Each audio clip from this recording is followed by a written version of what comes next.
Are you a creative person? You know, a lot of people will say, oh, I'm not creative at all, or I could never think outside the box, or I can't even figure out how to think inside the box, I'm so creative. Do you really think that people either are or are not creative? Let me give you a little hint here. So here, check this out. So we had a bunch of gourds sitting around, and so my kids got bored, and they're like, oh, look. So they made a witch for Halloween. We have a little snowman.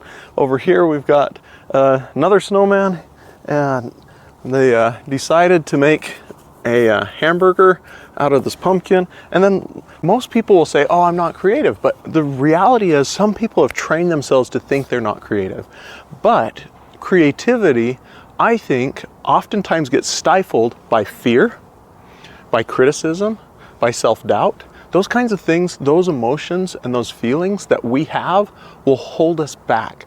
We'll sometimes feel like, oh man, if I express that side of me, I've been criticized for that in the past, and so in order to protect myself, I have to make sure and hold back a little bit. And it's not safe for me to have those ideas. It's not safe for me to think that way. I need to stay within the lines and the confounds of what's acceptable. And when I stay within those confounds of what's acceptable, then I don't get hurt by other people. But when you create an atmosphere where people can feel safe to express those, you're going to get a better experience for your team, for yourself, for your customers. And here's why I show these.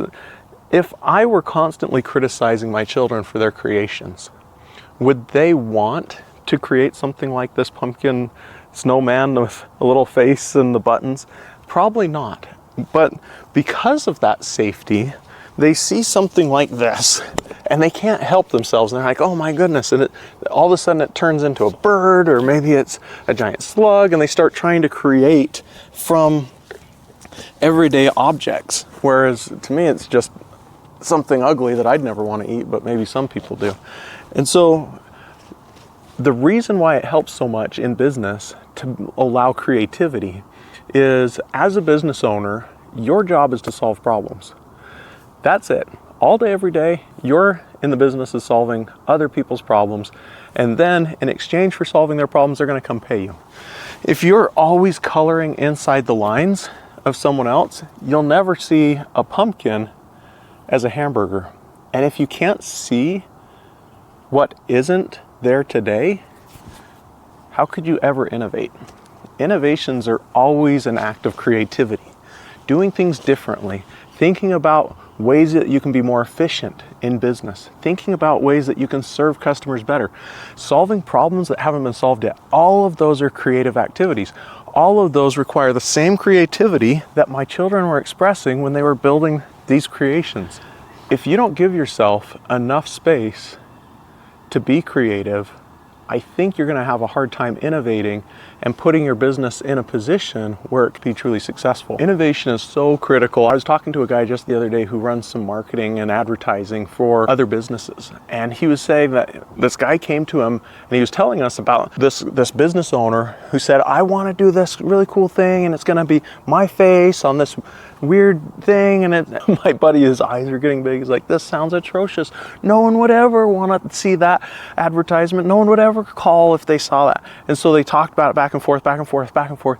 And my buddy, he finally said, you know what? It's your ad. You can do whatever you want. And they ran the ad, and he said literally that was the best response that he had ever seen on advertisement.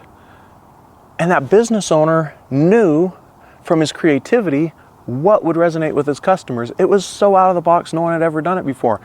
And my buddy was like, this is so atrocious, no one will ever want it. But everyone did want it. They saw it, the phones are ringing off the hook, he's getting huge ROAS, all because that business owner gave himself the space to be creative. Now, when we do that for ourselves, we're going to think of new solutions, we're going to be more efficient, we're going to make more money, we're going to have a happier team, we're going to have happier customers. But what's really powerful isn't if we give ourselves that latitude, it's if we have a team, we give them that latitude. Because now you're leveraging the creativity of not just one person, maybe there's two people, so now you've doubled your creativity on innovations. If there's three people, you've tripled it. And as you expand and grow your company, if you can create a culture where it's okay to experiment and to be creative and to see outside the box and to find these solutions, all of a sudden, what to all of your competition looks like a pumpkin to you looks like a hamburger. And when you can see it differently and you can convey that difference, you can create real value. And when you can create value, you're in business.